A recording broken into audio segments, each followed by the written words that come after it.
doing another palette video. I know I've been doing a lot of videos about my eyeshadow palettes. This is an eyeshadow palette tag. I saw Caitlin Costello do this like, I don't know, a few weeks ago, and obviously this was created by Samantha March, so I will link her down below, and I will link all of the questions down below too. The tag basically is, you know, I don't love these palettes, but I'm not going to let them go. I'm not going to declutter them, and obviously I just did the Declutter series, so this is proof that I'm not going to let them go. Some of these I do love, so I do find this tag a little bit, you know, for me personally, it doesn't really work because I like or love most of the palettes now in my collection, but I always love a palette tag, right? I love them. So as soon as I saw this, I was like, I have to do it. So I have their channels linked in my description if you want to go check out the previous videos of this. But yeah, let's go through. I think there's like 10 different prompts, and we're just going to talk about some eyeshadow. So here we are. All right, so the first one is the newest palette in my collection. At the point that I'm filming this, I have not received any of my new palettes, but I have bought online 2 new palettes. I don't know when they're going to be arriving, but the newest one is actually my neutrals from Cosmic Beauty. However, when you look at it, it doesn't look like it's super new because I've used it quite a lot and I have a pan in it and everything, but I only just picked this up in February. Like, this is actually new in my collection, but you know, I work fast. It was rolled into my pan, those eyeshadows, straight away. And it is, just from what I can see, because I picked this one up and the Lovers up, I used the Lovers before I used this one. So this one, to me, is the newest one because it's the last one that I tried. So yeah, this is my newest one. It is a nice color story. It's a very warm tone. I was a little bit critical about it when I did my review. I did 3 looks, 1 palette with like a video, and you know, I felt like all the looks looked very similar to each other, but overall it's a nice palette. It's just not like the best palette from them, but the quality is really beautiful. So yeah, this is my newest palette, and obviously I didn't declutter it, it's still here. So next one is my Fave palette of 2024. I did not actually do an end of year ranking last year, so I personally don't know what my favorite one is, but I did look at all of the uses from last year, and obviously I have my Pan Up palette, but I don't think it was my favorite, and there was a few other palettes that I used quite a lot, and I think at the end of the day, because I did try this last year and it was really, really high up in my estimates, I think the Delicious Delights from Cosmic Beauty was one of my favorites from last year. I was going to put Gal on Jupiter, but I think that's my favorite for this year. I don't know, I'm just thinking like overall, I played with this one a little bit more than Gal on Jupiter. So also I have Gal on Jupiter for another prompt from Gloss God. So I wanted like have a different multiple palettes for this video. So yeah, I think the Delicious Delights from Cosmic Beauty was definitely one of my favorite ones that I at least tried last year. It was a new one for me. It's my first sort of colorful rainbow-y palette, and I really, really enjoyed it. I had so much fun using this palette, and I want to have more fun using it this year. So yeah, I would say this one, but it probably isn't this one, but I'm going to say it's that one. Okay, next up is a palette that I did not expect to love. So I'm going to put the Gal on Venus from Gloss Gods here because I picked this up last year as well. And I kind of did it because it was part of a bundle. I was getting the Let's Get Nude and I was like, okay, fine, I'll pick it up because it was a good, decent price to get both of them.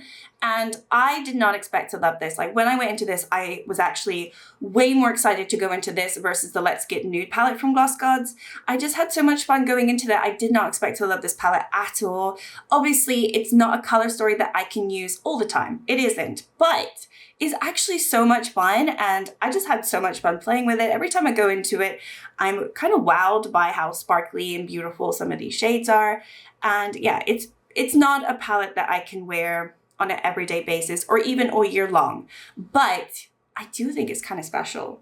And I don't know, some of these shades you can wear, you know, for your everyday look. There are some browns and like bronzy rustic tones, but if you're not into oranges and really, really warm tones, then it's not going to be your palette. So that's absolutely fine. But for me personally, I just didn't expect to love this, and I did. So it had to be the one. I mean, look at that. There's some pinks in there too. It's a fun palette. Okay, I was not going to swatch. I will try not to swatch. I really was not going to swatch in this video, but it's really hard sometimes when I look at these palettes and I can't help myself. I cannot help myself. Okay, next up is best collab palette. So I only have one, so I had to pick one, but I do like this palette. Obviously, I very much enjoy this palette. It's the Club Nebula from Kaleidos. Obviously, it was collab with Angelica Nickfitz, and I don't have any others. I don't have any other collab palettes. I'm just thinking. If I do, I don't recall. So yeah, this is the only one I have, and obviously I do love it. It's been in my project level up for a while now. I've been really, really enjoying it. I've had it for obviously several years. It was limited edition, so I bought it when you could buy it, and then you couldn't buy it anymore.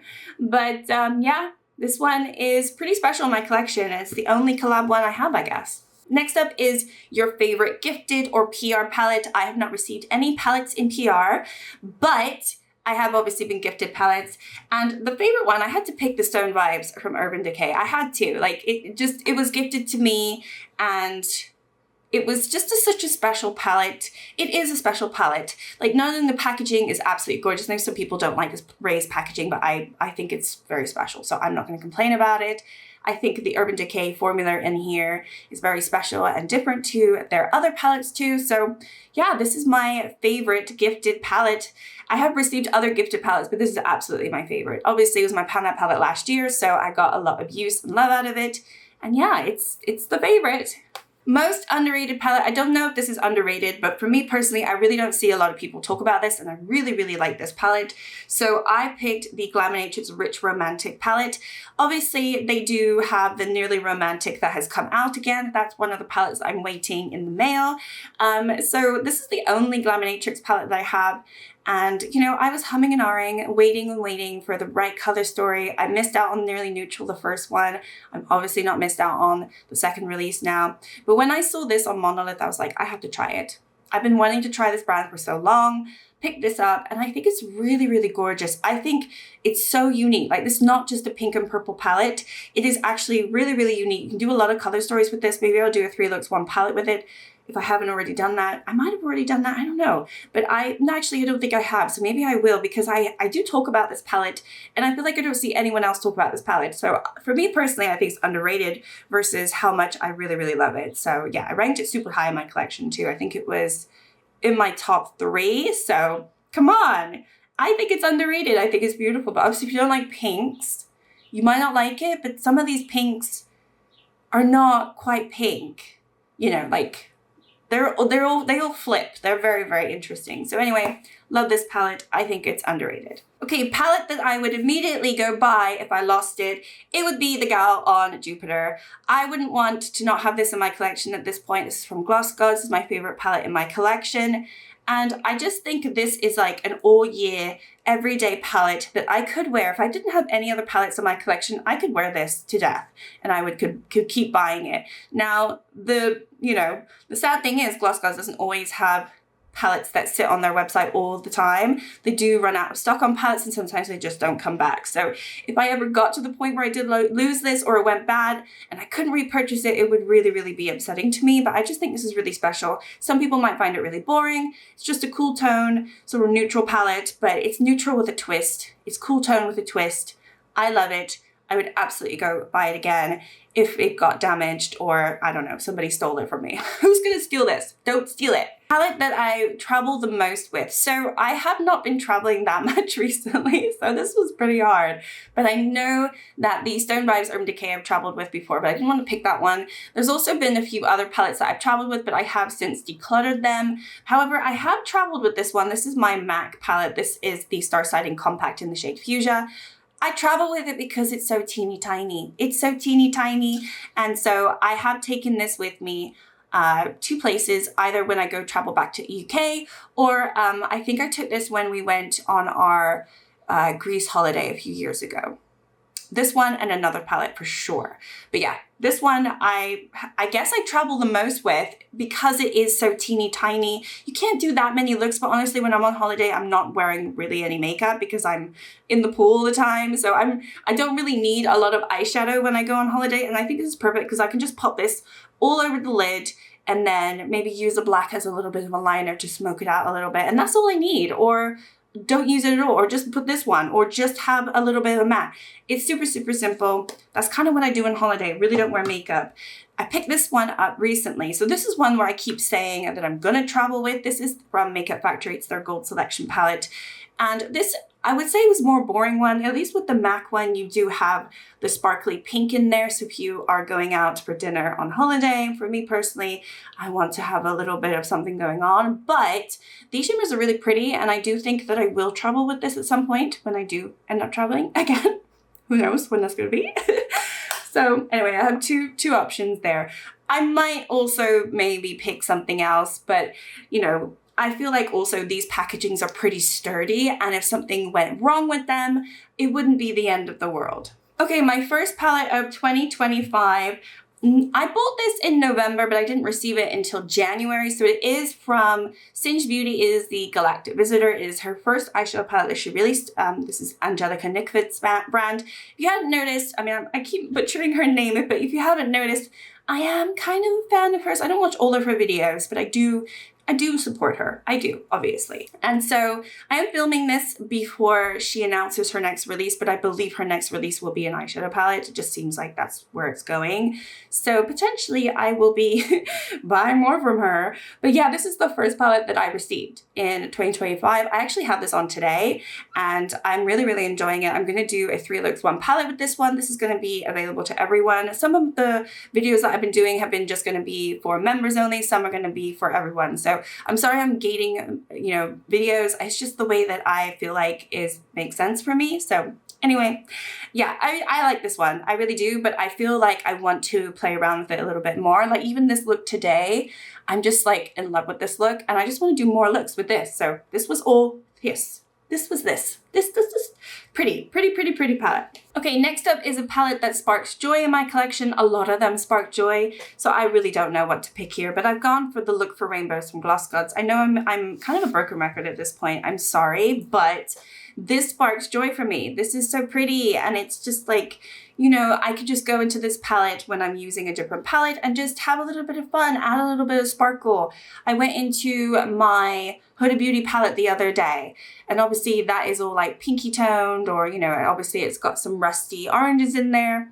And I decided, well, you know, I don't want like a boring neutral look today. So I decided to go into that shade, and I added some purple to it. And I was like, you know what, this is fun. This adds some joy, some life to my face. So it sparks joy for me. I really like this palette. It's Look for Rainbows. I think you can still get it. Okay, next up is a palette that you don't love, but you will not declutter. I don't really know how to answer this, because obviously there's a lot of palettes in my collection that I don't love, but I haven't decluttered them. But I think this one in particular, I really enjoy the formula and the brand itself, but I don't love the color story of this palette. So I'm gonna pick the Feral from Menagerie Cosmetics here. I do have another palette from them, and I do prefer the color story, but this one, I find it a little bit difficult. So I don't love this palette for that reason. I just think it's a little dark for my liking, a little too mid-tone. It's lacking a bright shimmer. If it had a bright shimmer, I would be so happy. Maybe replace one of these greens, add something bright and light in there, and I would be very happy. Because this green is light and bright, but it's a green, you know? If we had something that maybe could work with like a light, really light iridescent pink shade, I think would have just like made this palette pop and sparkle. So I don't love this palette, but I'm not going to declutter it because there's nothing wrong with it. I do love the color story. Whenever I go into it, I really enjoy it. I'm actually looking at these two shades, and I'm like, ooh, that could be a really fun, I could do like a Barbie look with these two shades, right? Maybe I'll do that. Like I'm looking at it and I'm thinking, ooh, I could do some looks now with this. I'm thinking, yeah, this is calling to me. So maybe I will pull it out, and maybe I'll end up loving it. But at the moment, in my mind, I don't love it. Okay, and then the last one is Keeping for Memories. Honestly, if I had a palette that I was keeping for memories, it would probably be the Urban Decay, the original Naked palette, but I had to let that go because it got bad on me. I didn't buy the re-release of it because I just didn't need that palette again. I also probably would have said the Book of Magic because at this point it's pretty old. It probably wouldn't be performing very well, but I had to let that one go because it went bad on me. So I haven't really kept any palettes from the memory. Urban Decay Stone Vibes, I'm pretty much keeping for the memory. You know, I've used it for a pan that palette. I still have plenty of product left in there, so not the point where I would get rid of it at all, but potentially I'm keeping that for memory. And I think also this one kind of I'm keeping from memory. It was one of the first palettes that I ever sort of spoke about on my channel in terms of doing a review and buying it brand new. So this is the Jackie Aina palette from ABH. And so I do have some memory towards it because it was very, very like fresh and new on my channel when I went into this. And so not only does that say it's very old, but the formula actually works really, really well. So I'm not keeping it just for that reason. I actually still go into this palette and I still really love this palette, but it's not like the perfect palette for me. My tastes have changed over time.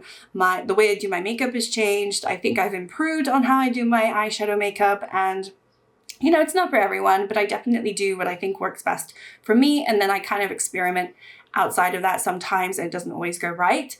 But I'm keeping this one because I still love it and it really, really works still. Like the formula of this is great, but also I have memory towards it too. So I just cannot see myself ever decluttering this, ever. Same for the Norvina from ABH, the original like Norvina, like the purple one, because you know, I love that palette, but I don't think I could never declutter it either because I have too many memories now from using it over time. So yeah, I think my old palettes really, to be fair. Okay, so that is the eyeshadow palette tag for you. Thank you so much for watching. Let me know which palettes you don't want to get rid of in your collection, but kind of fit some of these prompts. I'll have the prompts in my description. If you want to do this video, go ahead and do it. Obviously, it is an eyeshadow palette tag.